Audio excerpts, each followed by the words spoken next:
Le comunità energetiche rinnovabili rappresentano un'opportunità molto interessante legata al tema dell'energia per coinvolgere cittadini, imprese e altri enti in un approccio consapevole rispetto alla produzione e all'uso dell'energia.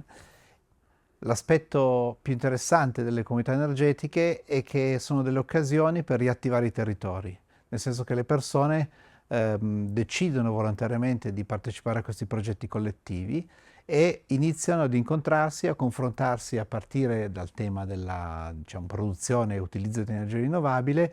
Si confrontano anche su temi che poi sono invece molto più vicini alla loro vita, diciamo, concreta del loro territorio, e quindi intorno all'ambito, al mondo della transizione energetica rinascono dei territori. Questo noi l'abbiamo visto in molti progetti su piccoli comuni, dove comunità che non si parlavano più hanno ripreso a dialogare tra loro.